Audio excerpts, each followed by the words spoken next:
Good evening, everyone. Welcome to today's session. We'll just wait for a couple more minutes before we start.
Yes, so good evening, everybody. A warm welcome to today's session. Uh, we've placed all your microphones on mute because we are expecting a large number. And today we have Aditi ma'am with us. Welcome, Aditi ma'am. Welcome, every one of you who's present here. And I know more of them are joining. Let me go quickly and introduce Aditi ma'am to you all. And before that, I shall record the session. Okay.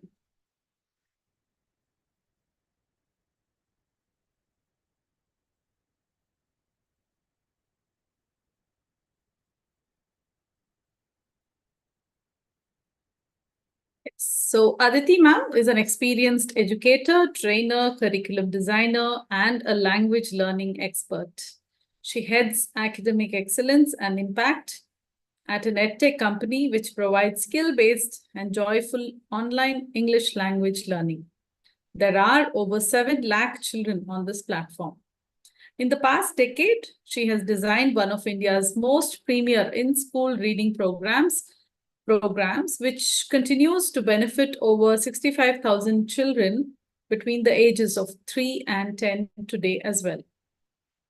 She's also co-designed India's first diagnostic reading assessment, FAST, along with her team at S2M in collaboration with the Australian Council of Education Research.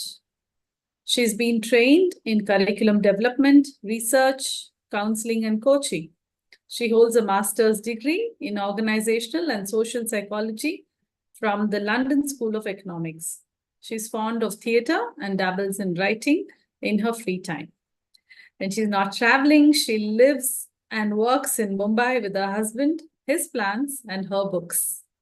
So welcome, Aditi ma'am, and thank you so much for taking time and agreeing to do this workshop. These are the NISA school teachers, very enthusiastic. I'm sure you'll have a good time with them. So over to you. Thank you so much, Rajeshwari. Thank you so much, everyone at Stones to Milestones. I just want to make sure that I'm audible before I start. If you can hear me, you can just put yes on chat. You can show me a thumbs up. I think we had a couple of responses where people were saying we were not audible. Just want to make sure I'm audible. Okay, wonderful. Thank you so much. And it fills my heart with pleasure really when teachers who have already so much to do choose to take time out of their schedules to learn something new, and in an intensive way. These master classes I know have been really, really insightful, and they have really also demanded that you all learn and do new things with it. And I hope today's masterclass continues in the same vein. We are going to be talking about a subject that's actually quite important for all of us. It's quite important from the point of view of the NEP as well. And it's quite important from the point of view of how we set our exam papers or how we set our test papers for our children. So we are going to start talking about this topic on multiple choice questions and how to design multiple choice questions. Before I start sharing my screen, I think I just want to share 2 or 3 kind of simple rules for this session. 2-3 बहुत simple बातें I will share. So one is please be active on chat. Chat पे active रहिएगा. If you feel like you want to share something, you want to ask something, and if I don't see you, please put it on chat, and I will make sure that somebody from my team is kind of gathering the questions, and then we will take the questions at the end. Beach mein, in the middle, if you feel like something is difficult to understand, something is not very clear, then you can, please again put a message on chat or let me know. I will explain it again to all of us. The purpose is not to run and finish everything. The purpose is to really learn and enjoy ourselves, right? तो मैं जो share करूंगी आपको presentation हमारी team पहुंचा देगी, but it's very important that we pay attention. And the third thing, ये जो हम टॉपिक के बारे में बात करने वाले हैं, this particular topic that we are going to talk about, it's a little bit complex and it's a little new and difficult maybe for some of us. So what I would request you to do is to keep a pen and paper handy. आपके पास कोई notebook, pen, pencil हो, have them ready with you. Or during the presentation, during the lecture, whatever you think of, make a note for yourself. You don't have to copy word to word from the slide onto your books, but देखते वक्त, सुनते वक्त, whatever thoughts cross your mind, I think it's important that you note them down so that you can refer to them later. And with that, these small requests, I'm going to start. Thank you so much again thank you so much for entertaining me. The language that we will use will be English, so don't worry if you don't understand Hindi. That's completely fine.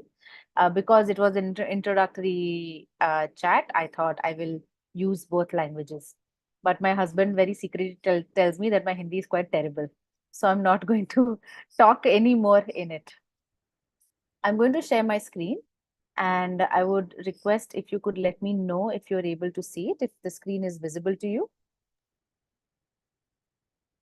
Yes, Aditi ma'am. Thank you. Great. So like I said, we're going to speak about assessment design. And within assessments, we are going to focus specifically on multiple choice questions. Now, this word instructional design, has anyone heard this word before? If you have heard this word before, put a message on chat. Some of us are saying yes, some of us are saying no. Okay. So, in the field of teaching and in the field of curriculum design, instructional design is a very important subcomponent. Now, what is instructional design? It's actually very simple. It's what you do in your classrooms every day. We are teachers, right? And it's our job to make sure that whatever we are teaching is designed and delivered in such a way that every child in our class is able to understand, right? We have to design interventions in a way that every child in the class is able to understand. And so when we create something with that purpose, we have to make sure that it is aim driven and it is goal driven. So in simple words, instruction design is purposeful creation for easy learning and application. That means whatever you design for your classroom, it could be a lesson plan, it could be the way you deliver a story, it could be a group project, it could be just revising what is in the textbook and then figuring out how to give that lecture in your class. Everything has to have a purpose, everything has to have an aim, and we have to make sure that we meet that aim. So purposeful creation for easy learning and application is instruction design. Now, the most important thing is that instruction design is about alignment. And I will give you an example. Uh, say for example, I absolutely, I'll share a secret with you. I'm not a very good cook at all. Okay, I can't cook well at all. Now, if I can't cook well, and I join a cooking class and they teach me how to make rice. Okay, fine, I made rice. And then later they said, okay, we are going to make you practice how to make rice 2-3 times. So I make rice 2-3 times. And then when it's time for the feedback and the assessment, they ask me to make biryani, right? Which is something that I've never done before. And so that means that when we are teaching something with a specific goal, which is in this case to teach a novice person how to cook something, then we are making them practice through different learning activities. And then when it is time for assessment, we are asking something completely different. And so this process is not aligned.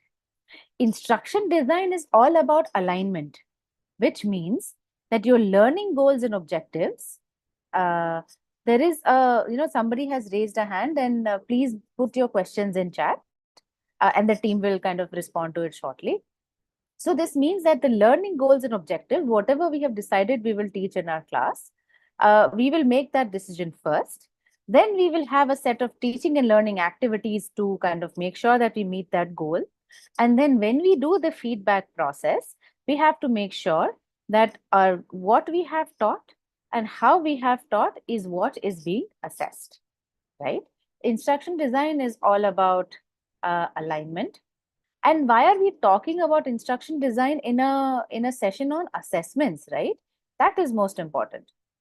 It is because assessments are a form of application. Why do we assess our learners? We want them to, we want to see how much they have retained. We want to see how well they know a certain concept.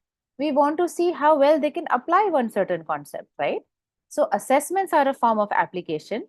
Instruction design is also, it's about purposeful creation for easy application. And just like everything else, assessments also need a lot of planning. And assessments are useful to learners only if they are planned well. So we started this kind of masterclass with a little bit of information on instruction design because assessments are a very crucial form of instruction design. Now I'm moving to the core of this particular masterclass, which is on multiple choice questions. I will quickly just pause for a moment here and ask, do we all know what is a multiple choice question? If I would request if you can just put some responses on chat. If you are watching this live on YouTube as well, you can put your responses on the comment section. What is a multiple choice question? Would anyone like to share, please? You can unmute and share, or you can share on chat. So Hema ji is saying a question which has many options with one correct option, a question in which we have to choose options for correct answers. So, all of you have the answer for, there's a set of options for answers, right? Thank you so much. All of you are interacting very beautifully on chat. So you are right. Multiple choice questions is that where we have to choose the best option from a set of options. And it is actually very complex to create multiple choice questions, right? I remember when I used to see MCQs as a child, my first response was, oh, okay, just like what this cartoon character is doing on the screen. Just go inky pinky ponky and then choose the right answer, right? And that's what we don't want children to do, because MCQs are not a way of, we don't want children, we don't want to know what children can eliminate, but we want to know if they know the right answer, right? So like you are saying, and like all of you are saying on chat as well, this is a slightly more technical definition. A multiple choice question is a form of objective assessment, right? We know we have objective assessments and subjective. So it is an objective assessment in which a test taker, they either read a question or they listen to a question, or if a video is there, then they watch something. and they choose the best answer applicable to that question from a set of options, right? And of course, like any other kind of assessment, there are advantages and disadvantages to the process of multiple choice questions. Advantages is that, children don't have to think all over the place to come up with a response for something. They know that there is a set of answers and I have to choose an answer from this set. As teachers, it's very easy for us to administer and mark, right? It's very easy for us to know that, oh, this is the particular, this question, this answer, tick, tick, tick, given. Disadvantages are, of course, it exposes the answers to the children. So it's possible that somebody who does not know the answer at all will choose just by, like I said, inky, pinky, ponky, and they will choose the correct answer. And the other, I won't say disadvantage, but the other issue, rather, the difficulty of multiple choice question is that they are very complex to develop, and the options or the distractors have to be meaningful. So from this particular point in our masterclass, we are going to talk about certain rules that we have to follow in order to create a multiple choice question. And it will be very useful if later when this presentation is shared with you, you can just you can make a list of all these rules, stick them in your staff room or stick them wherever you create your assessments, and follow these rules when you are designing your own multiple choice questions, right? So I'm going to start with the rules one by one. Let us get the technicalities right first, right? What are the different components of a multiple choice question? Sorry, I went on mute by mistake. So what are the different components of a multiple choice question? The first, you can see there is a sentence on the screen, which is Ali's baby blanket is spectacular. A synonym of the word spectacular is dash. So the question is called the stem, right? In a multiple choice question, the actual question without the options, that is called the stem. Then we have a set of 3 or 4 options. In this case, we have 4 options. You have A, B, C, and D. Out of these 4 options, 1 is incorrect and 3 are incorrect and 1 is correct. So the correct response is called the key, right? The correct response is called the key, and the incorrect options, or rather, which are the options which are supposed to distract us from the correct answer, they are called distractors, right? So it is very important that we understand this terminology very clearly. The question is called the stem. The options which are not the correct answer, mostly called the distractors, and the word and the option which is the correct answer is called the key. So far, so good. Is it clear?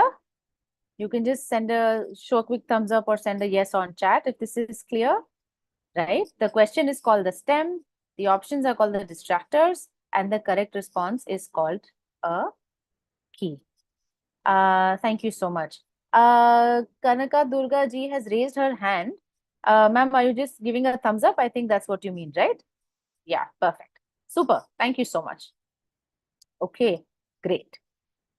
Now we are coming to the guidelines for creating multiple choice questions. And these guidelines are very, very important. I would really request it if you pay really good attention here. Now, the first guideline is that the stem must contain a full question. What does this mean? Do we all remember what the stem is, right? It's the question part of the MCQ. Now take a look at this example. And Rajeshwari, if you're here, can I request you to read the stem only here? Yes, Aditi ma'am. The stem in this question is Jenny decided to. Thank you. So the stem, like Rajeshwari ma'am read, is Jenny decided to. Now, is this a full question? You can say yes or no on chat or on the screen. No, right? Everyone, very true. So this is not a complete question. And because this is not a complete question, It is impossible for a child to answer this question without looking at the options, right? And the first cardinal rule of creating multiple choice questions is that your STEM must have a full question. And what does the full question look like? You can see it on the box on the right. What did Jenny decide to do after she finished university? Right? And that's a complete question in itself.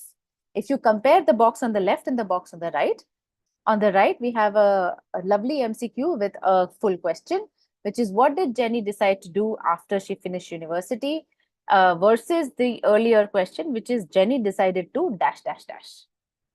Right? So this is rule number 1, which is that your STEM should contain a full question.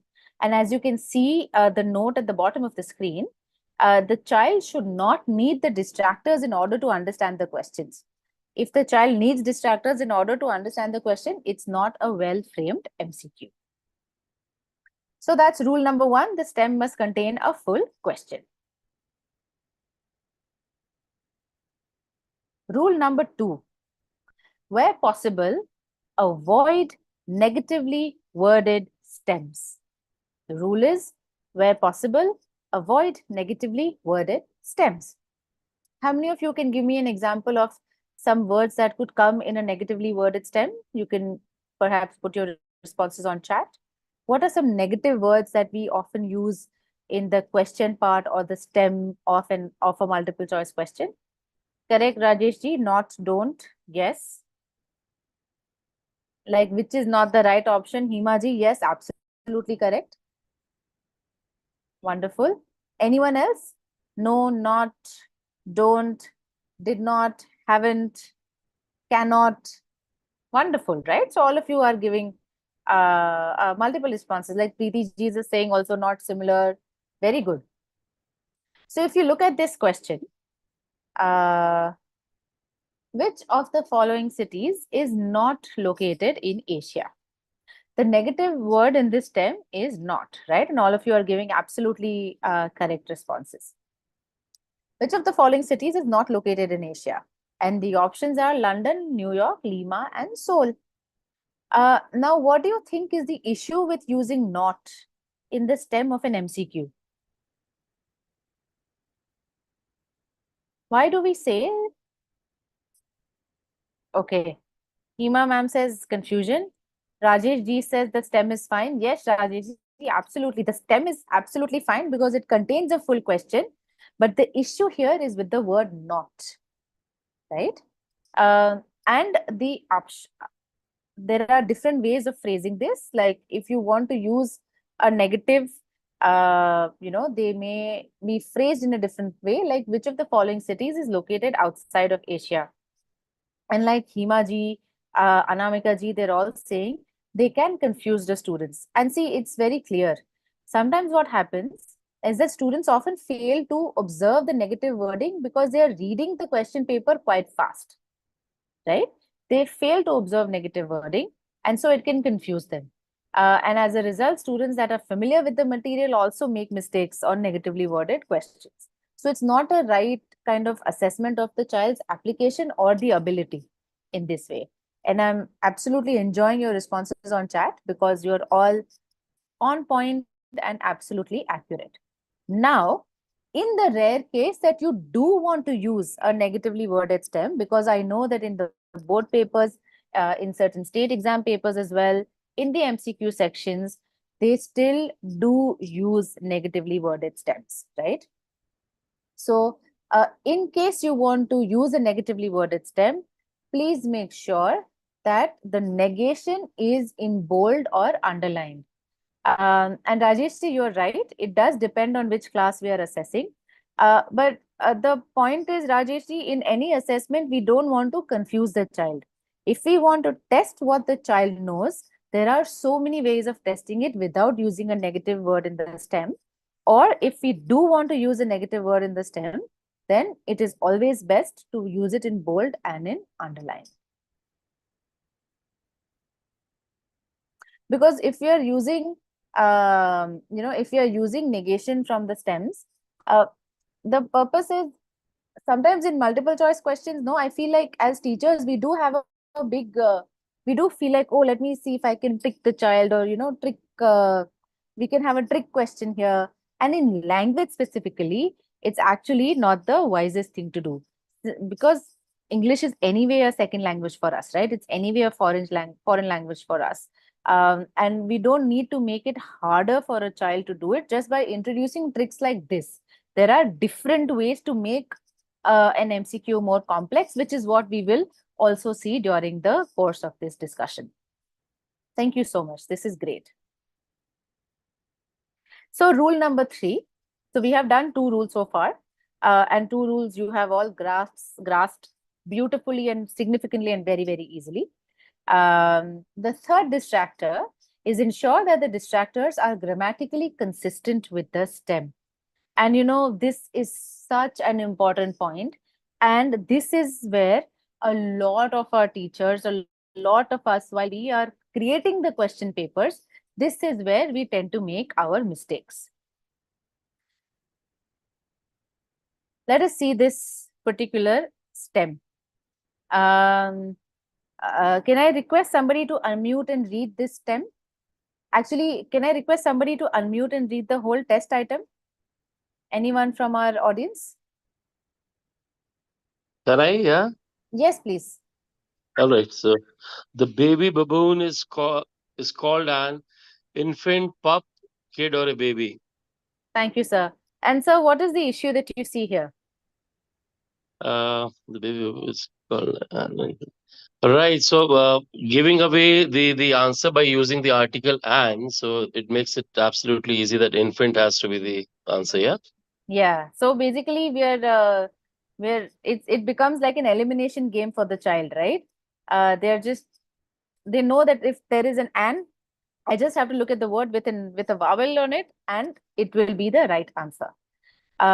Sometimes grammatical inconsistencies also include things around articles, around singular plural agreement, around subject verb agreement. And children learn so much from the way we ask questions also. So it's very important that we are grammatically accurate in what we ask. Simple ways to solve these kinds of issues are to make sure that all the distractors either begin with a vowel, or the question stem is modified in a way to make it more inclusive of various kinds of formats that we want to use. Correct. So, we can use both articles like Pushpa ji is saying. Very true. And we have to remember that, sometimes a lot of the grammatical inconsistencies come from our own sentence formations. Because when we are creating multiple choice questions, uh, you know, MCQs are progressively difficult to keep creating, because we have to keep coming up with distractors for so many questions. Even if you have only 10 MCQs, you still have to come up with 40 distractors. To coming up with distractors that follow all the rules of a good MCQ is time consuming and is difficult. And in the rush of things, we do make grammatical errors. And this is the most important rule to kind of look out for. It sounds very simple. It sounds extremely self-evident. Of course, we know we don't have to do this, but these are where, as educators, we can also slip up and make silly mistakes, right? So rule number 3 is ensure that the distractors are grammatically consistent with the stem, because we want to test the children's skill and concept and not just some kind of match the following exercise. Rule number 4, and in my experience, I have found this to be the most difficult to adhere to, which is to ensure that the length of all the distractors is similar, right? Again, can I request somebody to read this whole test item?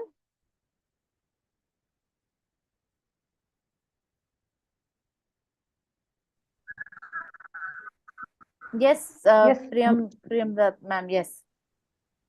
Good evening, ma'am. Good evening. Yes, ma'am. And the question is the length of, what would a botanist be concerned with? Option A is scientific study of plants. B is the way knowledge is acquired and disseminated about wildlife. C is natural habitats. And D is where trees come from in a forest and why. So, ma'am, what do you, what do you feel when you're looking at all these options and distractors? Ma'am, option A, C, like they hardly consist of 4 to 5 words. But if I Yeah. talk about option B and D, Hmm. they actually contain a sentence.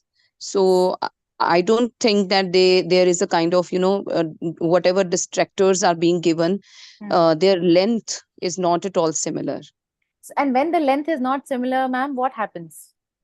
It definitely might uh, be more confusing factor for the kids, and they won't be able to understand that why, like if I talk about, maybe option A might be right as per my knowledge, but the Hmm. thing is, if this kind of distractors are being given, so more Hmm. and more confusion will be there on students part. And you're absolutely right, ma'am. And you know why this confusion happens is because as children, we are used to believing that if something sounds long and complex, it's probably the correct answer. Correct And answer, we that's are true, ma'am. used to, we are used to believing that, oh, it may be something that I don't know. And what if I know is incorrect? And so to give children the kind of like an equity of opportunity, right? We have to make sure that the length of all distractors is same. So children are actually able to exercise the skill that they know while answering a question, and not anything else, right? At the end of the day, MCQs have to test the child's skill and not how well they can eliminate just by guessing something. So a great way of rephrasing the same question is, what would a botanist be concerned with? The origin of life, the study of plants, how habitats are made, and tree and forest systems, right? There is about a 85 to 90% similarity in the length of all the options. They're all phrases. It's not a combination of phrases and sentences. And we are actually testing the child's skill. And ma'am, you're right. It is the study of plants, correct? A botanist would be concerned with the study of plants. Okay, so we have done 4 rules so far. The fourth rule being the length of all the distractors needs to be similar. Moving to the fifth rule, all the alternatives need to be reasonable or probable. And this is again very, very important, especially for teachers who are teaching lower grades. This is a mistake that we end up making quite often. So, say for example, I have a question, and would someone else like to read this particular test item, the whole test item? Yes, Hima ji. Hima ma'am, you can unmute and read.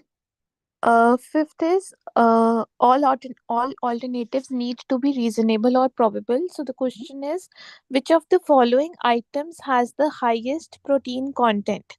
Hmm. A is soya beans, B is spoons and forks, C is plates and knives, and D is ketchup and mustard. So, Hima ji, in this particular test item, what do you notice? So only A option is related to the answer. B, C, and D are totally eliminated, as B and C relates to cutlery and plates, and D is also something which is unhealthy, we all know. So, So only one, the probability of A option being the right answer is maximum, and B and C it is 0, and D might be some students think that it could be like 2 to 3%. yeah, right. So basically, what we are doing is to test. We are creating an MCQ. It's a great STEM. It's testing the right concept. In terms of the length of the distractors, also more or less the same. It's not, nothing is too short or too long. But only one, out of the 4 options, 2 are not edible at all. So they're absolutely thrown out of the window. And ketchup and mustard, edible, but you know it's a very improbable answer for this particular question. And so it's a better alternative to have a question where the distractors are belonging to the same category. Like if I say, which of the following items have the highest protein content? Soya beans, groundnuts, refined wheat, white rice. Distractor length is the same. Everything is an edible grain or a nut. And so then it's actually a test of concept and skill, right? At the end of the day, when we have silly distractors or easy distractors, they often reduce the validity of the assessment. And when we are taking an assessment, right, it could be a simple test also. It could be a part of an exam. It could be a standalone test. Whenever we are taking a test, there is a certain environment that's created in our classrooms, right? There's a certain environment where there's an environment of seriousness. Teachers are also quiet, children are quiet, perhaps teachers are taking around the class, making sure no children are copying. It is something that, it invokes a feeling of seriousness. And in this, when the test items have options like this, it really reduces the validity of the assessment in the child's mind. And so it's very important that when we have distractors, they belong to the same, the same category and the same subcategory. So in this case, the category is food items and the subcategory is grains and nuts, right? So the fifth rule that we have seen is that all the answers need to be reasonable and probable. So we've been together for the last Stand, stretch, move, sit. Yeah, we've been together for the last 40 minutes almost. And so this is an invitation. If you want to take a quick break, you may be sitting, lying down. If you want, you can stretch, you can move. If you're standing, you can sit. These kinds of exercises in the middle of the classroom also helps everyone kind of shake off some kind of restless energy and then come back with focus. So, move yourselves in the way that you need to. And let us recap the 5 guidelines that we have studied so far. The first is that the STEM must contain a full question, right? We saw that in the example of Jenny decided to versus what did Jenny decide to do after she left university. So the first thing is that the STEM must contain a full question. The second thing is that we should avoid negative wording. The third thing is that we should make sure that the distractors are grammatically correct. So grammatical accuracy is 2 ways, right? They should be in the same grammatical agreement as the main stem. And in the distractors also, they have to be grammatically accurate. For instance, if the distractor is not a sentence, don't begin it with a capital letter. If the distractor is a phrase, everything should be in small letters without a full stop. If the distractor is a sentence, it should follow the conventions of a sentence. The fourth rule that we saw is that the length of all distractors needs to be similar. So we have to ensure that the distractors are kind of the same length and not too long or too short or confusing for the children. And the last one that we just saw a couple of minutes ago is that all the alternatives of all the distractors, they need to be logically possible, realistic and probable. They need to be reasonable. These 5 rules clear so far? I think you've all been engaging so beautifully. I can tell that the level of clarity is quite high. Okay. Okay, I'm just going through chat. Okay, great. Super. All ready to move to number 6. The rule number 6 is, just give me a second. All alternatives must be mutually exclusive, which is independently true. And see, this rule is mainly about options that are like all of the above or none of the above. Now, see, the case is if all of the above is an option or if none of the above is an option, then students know that either some options are correct or some options are incorrect. And if we take the case of all of the above, if the student knows that if they see that 2 options are correct, they will immediately just choose all of the above. And if they know that one answer is incorrect, they will not choose all of the above. So the student may read the first option, determine it is correct, and then be misled into choosing the wrong option without reading all the other distractors that are given. So we have to make sure that all the options must be independently true and mutually exclusive. So if we take this particular stem here, right, in this case, who can read this aloud for me? This whole test item? Please unmute and read.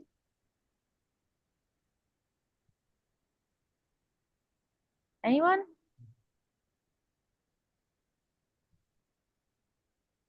Okay. Yes. Yes. Shall I, Yes. Please. should I again? Yeah. Is anyone else reading? I think Nisha Sharma, ma'am. Okay. Yeah. Yes, Nisha, ma'am, please. Yes, ma'am. Yes, ma'am. All alternative must mutually exclusive, independently true. What could be side effect of eating fried and fatty food almost daily? Option A is it can cause weight gain. B, it can cause stomach ulcer. C, it can cause heart attacks. D, all of above. And E option is A and B. A and And B, on right? another side, what Yes. could be a side effect of eating fried and fatty foods almost daily? Hmm. Weight gain, B, Hmm. hair fall, Hmm. C, skin rashes, and D, swollen joints. Yeah, right. So you see the difference between the two, the difference between the two test items. Whenever we have all of the above or none of the above, if the child feels like one or two things are right, they'll just choose all of the above without thinking too much about it. So we have to make sure that all the alternatives are mutually exclusive, and the same rule applies to none of the above as well. Okay. The eighth rule, or I think it's I'm so sorry, my numbering error. This is the seventh rule. And the seventh rule is that distractors should not be subsets of each other. In fact, let me edit this right away. Who can tell me what a subset is?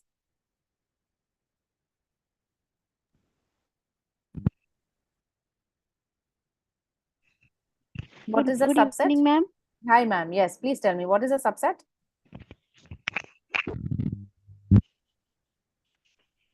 Yeah, ma'am, please tell me. Good evening, ma'am. Hi, good evening. Good evening.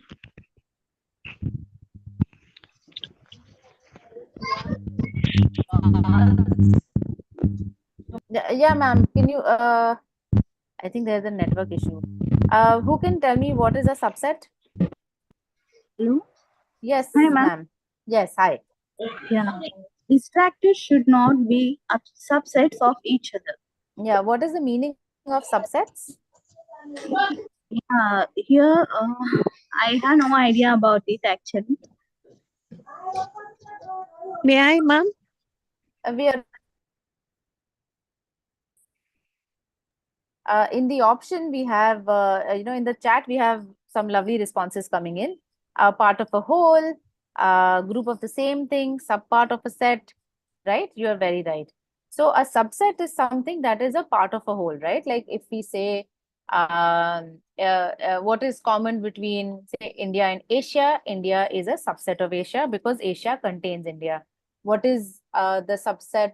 What is common between, say, Hyderabad and India? Hyderabad is a city within India, so Hyderabad is a subset of India, right? It's a part of a whole. So distractors should not be subsets of each other because the reason is fairly clear. Now let's look at this particular example. Where did the explorers stop before they reached South America? It's a simple question. And the distractors that we have are Japan, Asia, New Zealand, and Tokyo. Now, in this particular set, right, what can you tell me about options A, B, and D?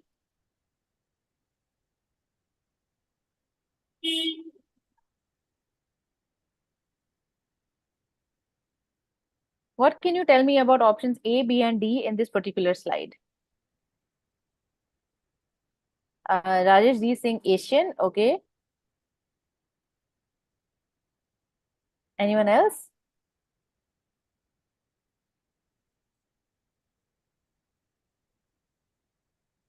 Kanka Ji is also saying Asia, correct. Now see, if you look at this, there could be the answer to this question, say for example, is Tokyo. Now, Tokyo is a subset of Japan. Japan is a subset of Asia. And in that way, it is impossible to come up with just one right answer, right? In an MCQ, the most important rule is that there should be one clear, accurate answer. And in this case, anything could be an answer. So if a child chooses Japan, they're right. If they choose Asia, they could be right. If they choose Tokyo, they could be right. Right? Thank you so much. You're all absolutely right. So when distractors are subsets of each other, the issue is that the right answer or the most suitable answer could be more than one. And again, it could be confusing to the child. It's also confusing to the teachers who are marking these papers. Say, for example, if I have said these papers and say Rajeshwari is marking these papers for me and I have given her the answer key, it will be confusing for her as well, right? Because she will feel like Asia is the correct answer and Tokyo is also the correct answer. Then why should a child lose a point? So it's our job as teachers to create MCQs which are absolutely exclusively mutually true, not subsets of each other at all. Simple way to do this. Where did the explorers stop before they reached South America? Japan, Indonesia, New Zealand, Australia, right? All the countries are absolutely, they're distinct countries and there is nothing kind of overlapping among them, which is mentioned in the distractors, right? Which is why distractors should not be subsets of each other. Okay.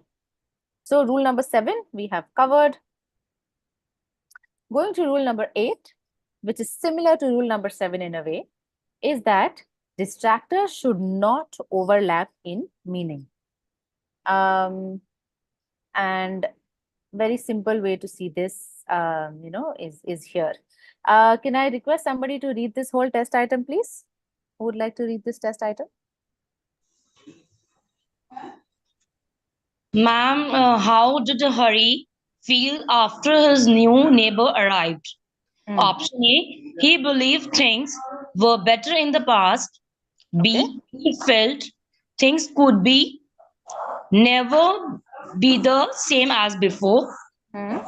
C is, he wished his father had not sold the land. The fourth one is, he resented his father's decision to sell the land. Okay. So, what can you tell me about distractors C and D in this case? Would Sarita ma'am like to try? I think she has raised her hand. Sarita ma'am, do you want to answer this question?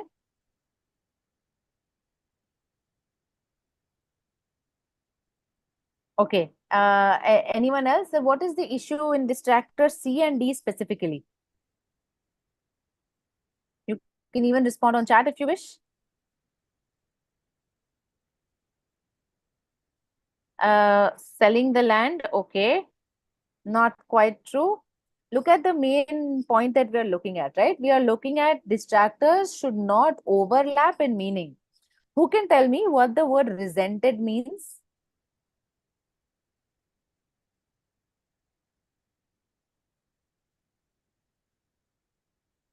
Regret, felt bad, yes. Remorse, correct. To feel bad, yes. To rethink, yes. So if you look at the way distractors C and D have been phrased, right? He wished his father had not sold the land. He resented his father's decision to sell the land. Resented and wished his father had not sold the land.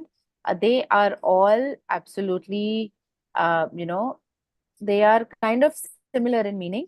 And a child could select any one of the responses and it could be right. So we come to the same issue as we had earlier, right? In both the options, he's opposing his father's decision. Absolutely right, Ankita ma'am. And so it's very important that distractors should not overlap in meaning. Alekhya ji is also saying same answers which are just in the forms of assertive and negative sentences. Yeah, absolutely. Basically, the meaning is the same.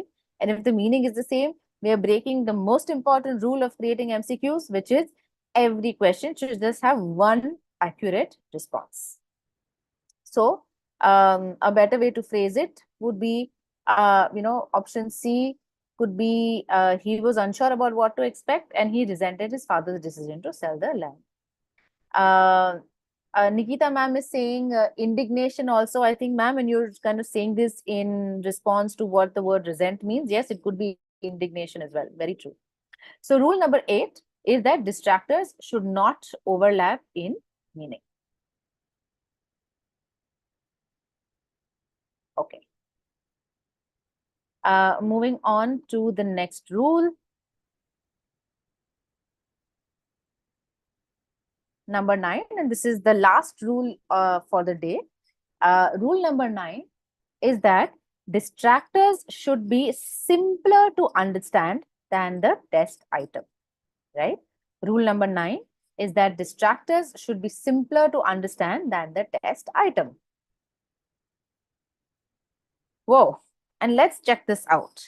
Okay, a new planet that's the right size and location to support life has been discovered 20 light years away. What is special about the new planet? Can I have somebody to just read out the distractors for me? Only the distractors, please.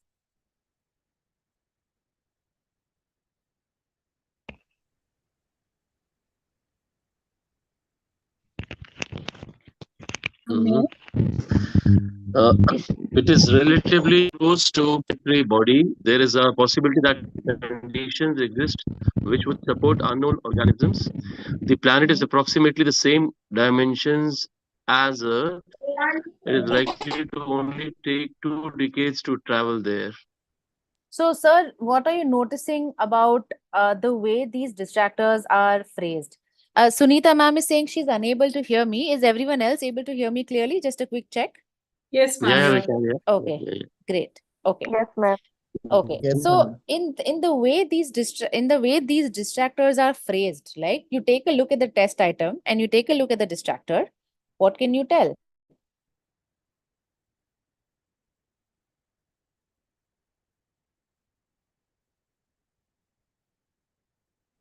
Yeah. There seems to be some. Yeah, your voice went silent for a moment. Yeah, And can you hear me now? we can hear you now. Yeah, yeah. Okay, so sir, what I'm asking is, what do you feel about the way the Yeah. distractors are phrased? They're very, very complex to understand. They're pretty complex. Yeah, one has to really reread them or focus again and again to actually get the idea. Yeah. And then if you look at the test item, which is just very simple, what is special about the new planet? Right? And then you see these Yeah. set of 4 Yeah. distractors which are so complexly drafted. They're lengthy Yeah. also, and they are complex. And so as a rule, we kind of make sure that when we are drafting the distractors, they are as simple as or simpler than the test item. So if my test item is what is special about the new planet, I could just, I could just give very, very simple options. The same things that I've mentioned on the box on the left, I could mention on the box on the right, and, kind of make it simpler. Because at the end of the day, the point of multiple choice questions is not to confuse the children. It is to assess how well they're able to apply what they have learned, right? MCQs are not for tricking. MCQs are also not for very easy scoring. MCQs are a great way to actually test and assess what we are teaching in the classroom using the principles of instruction design that we have studied earlier. Okay, so we have covered 9 rules so far. And these are, I want to do a recap of all the 9 rules that we have studied. So the first is that the STEM must contain a full question. Second is that we avoid negative wording. Third is that we have to make sure that the distractors are grammatically correct. They are in grammatical alignment with the STEM, and within themselves as well, they're grammatically accurate. The length of distractors has to be similar, and the alternatives need to be logically possible, reasonably probable. All the alternatives must be mutually exclusive, so they should be independently true. Distractors should not be subsets of each other. We learned what a subset is, right? It's a part of a whole. So distractors should not be subsets of each other. You can always remember the Japan, Asia, Tokyo example for this particular thing. Distractors should not overlap in meaning. So again, this applies to using synonyms, like you all said very well in the chat, should not overlap in meaning. And the last rule is that distractors should be simpler to understand than the test item, or as simple as the test item. If you want to use complex distractors, you have to make sure your test item is more complex than the distractor. Okay. So we have covered about 9 rules of MCQs so far. Quick check. Everyone has been able to understand these rules well, I'm assuming, because the engagement just has been absolutely fabulous. You can just give me a quick thumbs up as well. Kind of very clear on the 9 rules that we have learned so far. Okay. Wonderful. Wonderful. So again, like I have been saying, a note on trick questions for languages. Now, the purpose of an assessment is to test a learner's knowledge. It is not to trick the students. So making a test question and answers overly complicated, it does not make the assessment more vigorous. It interferes with the test validity actually. Like we feel like if we create complex distractors and long distractors and add negation or double negation in the stem, it does not make the assessment rigorous. It actually interferes with the validity of the test, because we are testing not what the actual concept is, but on the actual decoding ability of the child at that moment, right? So this is something that we just have to be absolutely clear about.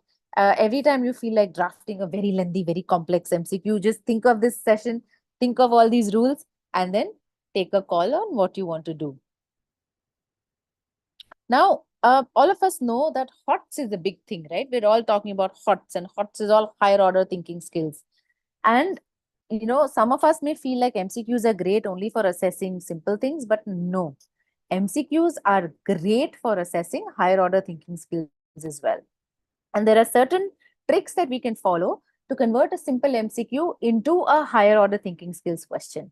And I'm going to kind of, in the last 5 minutes that we have, I'm going to I am just going to share how we can do this.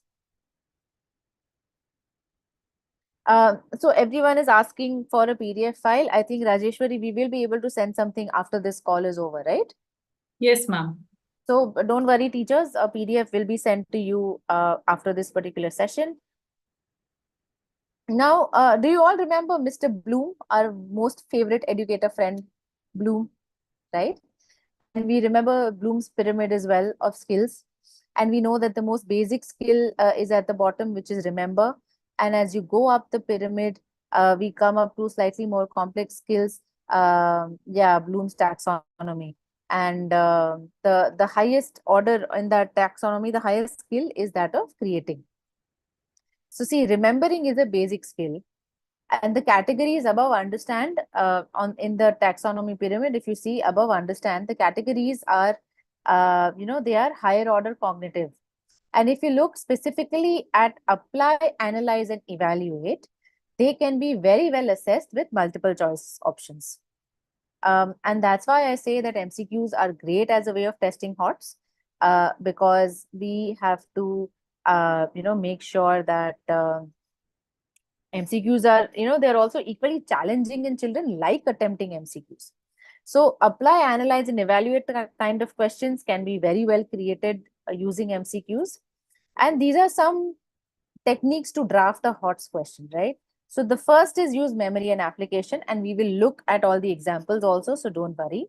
So, a simple a small passage could be Aditi was wearing a red kurta and she went to the market. And a simple MCQ could be, where did Aditi go?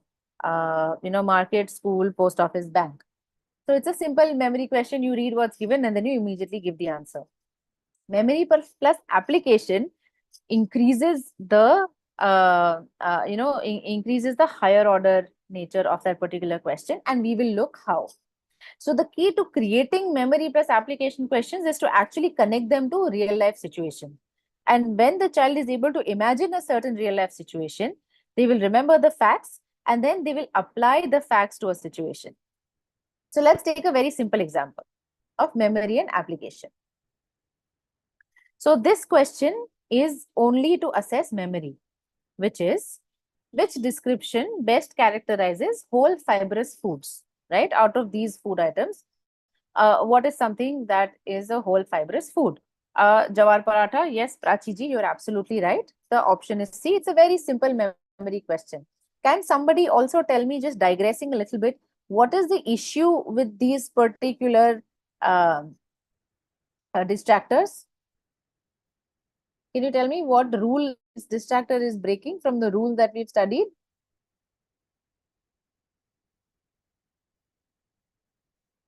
You're right. C is the right answer. No, the others are all food. Everything is related to food, right? So coffee is something that you consume, toast you consume, paratha you consume, pickle you consume. So they're all in the same food category. But what is the issue with the distractor? The issue is the length is not accurate, right? Everything is a one-word answer and Jowar paratha is a two-word answer. Okay, now to convert this question into a memory and application question, you can convert it in this way.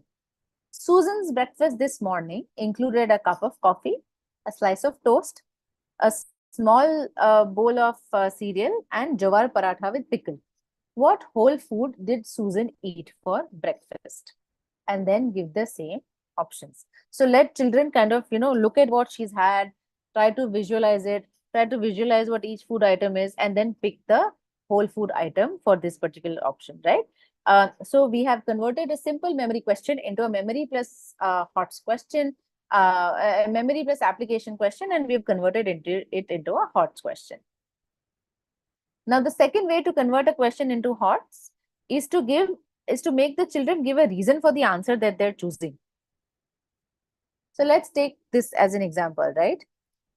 This particular test item is select the most effective tone for writing a formal technical document. So when we are writing a formal technical document, the tone that we use, should we use a casual tone? Should we use a poetic tone, an emotional tone, or a precise tone? Prachi ji has given the response on chat, which is yes, D, precise. But this is a very simple, this is a lower order thinking skill answer, right? Because it's only a memory kind of a test item. But if we look at the box on the right and we see how this particular test item has been converted into a HOTS question, can someone please read this test item on the right for me? On the right? Someone please read out the test item on the right.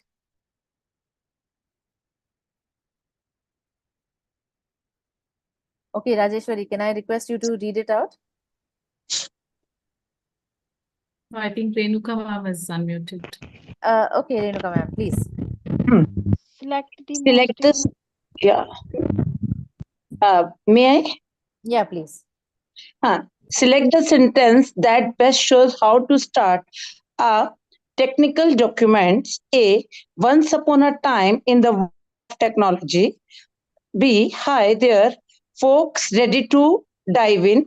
Let's go on this tech journey together. And D is this document lays down aspects of. So you see how we have, thank you so much, ma'am. So you see how we have converted a simple memory question into an application question, because we have given actual starting lines of a document. Yeah. And from here, they have to analyze what the right tone is. They have to evaluate every sentence and they have to understand which sentence best describes a formal, precise tone, right? So when we ask children to do an answer plus a reason kind of a question, just like what you saw, this is a great example of turning a lower order thinking skills question into a HOTS question. And the last, is kind of use scenario-based questions that stimulate real-life experiences. So I know Nisha ma'am, you had raised your hand the last time. Would you like to read this particular test item very quickly?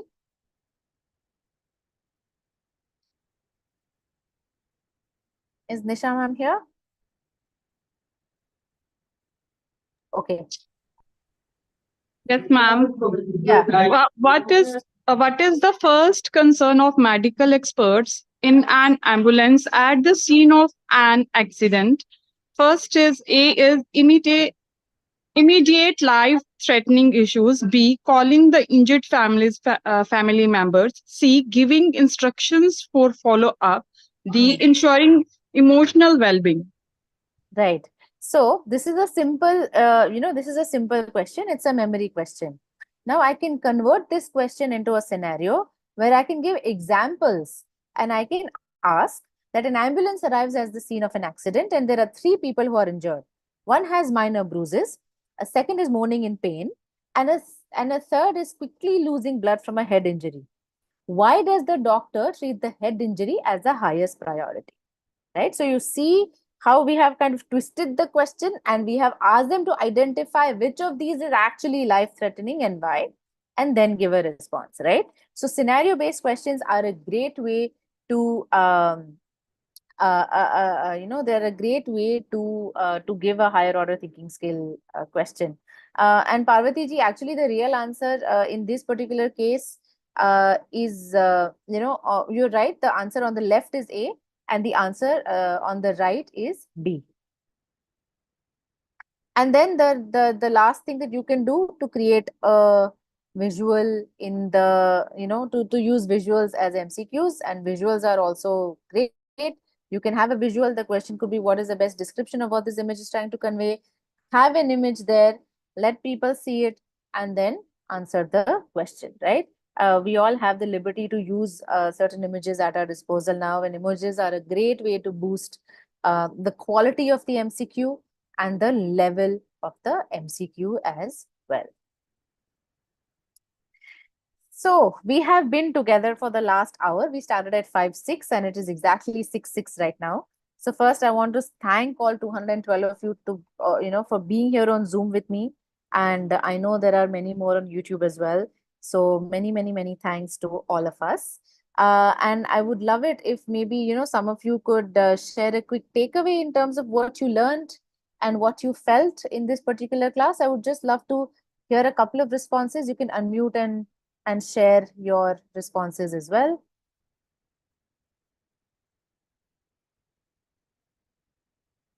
Would anyone like to share just something that you learned, something that was new, something that you felt? Yeah, Preeti ji.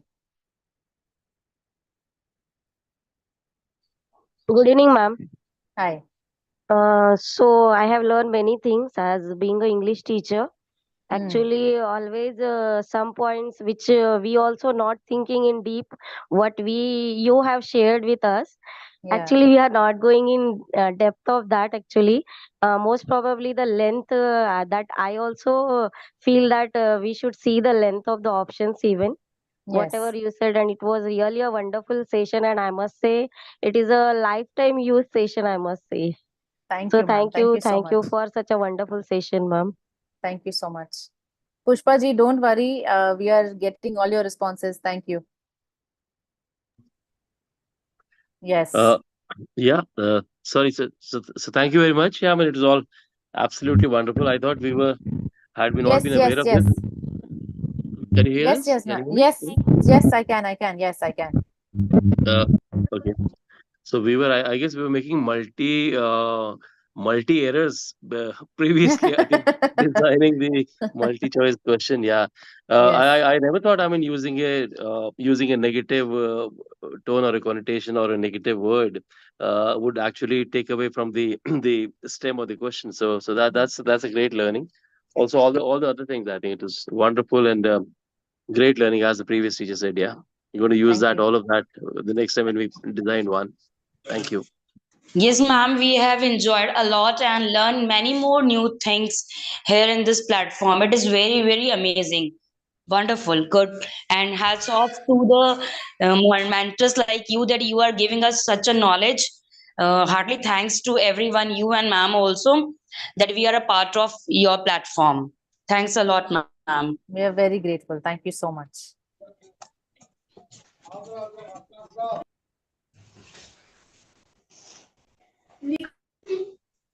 Any last thoughts? Yes. Hi. Hi, ma'am. Good evening. Hi. All members have said that wonderful session. My convey also like that wonderful session. And recently we are not giving any multiple choice questions because already the publications has giving all the books along with exam papers. So we don't know all these things. We all forget about the especially about this. And now we have learned more things, and not only for that, for competitive exams also who are preparing, and that Yes. also very useful to us. Thank you for your great session, ma'am. Oh no, my pleasure is all mine. Thank you so much. Thank you, Rajeshwari ma'am. I think we are at the end of our session now. Yes, Aditi ma'am. I was just hoping if anybody has any questions, please ask. Yes. We may not get another opportunity to be with Aditi ma'am, so please ask if you have any questions.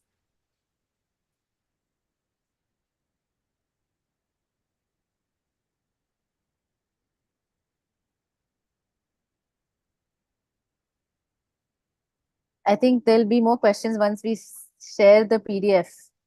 Sure. In that case, they can post their questions on their respective WhatsApp group, and I'll make sure I Yes. coordinate with Aditi ma'am and I'll get the answers back to you. So, Wonderful. yes. So, on behalf of everyone, I know a lot of thank yous have poured in, but yes, I'd like to sincerely thank for this beautiful, engaging session, which I'm sure all of us at the right time, like, February end, where Exam time. exam time, question paper setting. I'm sure everybody will benefit from it. So thank you once again from the bottom of my heart. And thank everyone who was here and engaged so well, using the chat, unmuting. I think today has been a really engaging session. So thank you very much, everybody who's present. Thanks, everybody. See you soon.